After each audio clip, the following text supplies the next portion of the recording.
তোমরা যে এটা দেখাইলে এটার মানে কি? হ্যাঁ ভাই ভিডিও করেন, এটা মায়া মানুষ না? তোমার বাড়ি কই? সুজাতপুর। সুজাতপুর। আর তুমি সুজাতপুর থেকে লিয়ে আইছো, ঠিক আছে? এটা যদি দেখাইলাম এটার মানে কি? আমার চিনো? আমাকে চিনো, আমার চিনো? যে করছো সরি করে দে।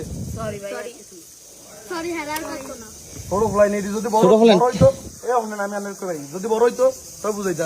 ছোট ফ্লাই করে ছোট ফ্লাই তো বুঝলাম, তুমি আমার একটা ইয়া বুঝো। এইটা যদি দেখাইছে ছোট ফ্লাই, ঠিক আছে, এটা দেখাইছে, এটা তো মনে করো কোনো ইয়া ঠিক না। তোমার লাগে যদি আজকে আমি মজা করতাম, তুমি যদি আমার চিন্তা সারাদিন আমি করলাম, আমার কোনো সমস্যা ছিল না, বুঝো নাই? এখন হ্যাঁ মায়া মানুষ হয়ে আমার এটা দেখাইতেছে, এখন কি এটা কোনো মানে হইলো? আচ্ছা সরি গো। আচ্ছা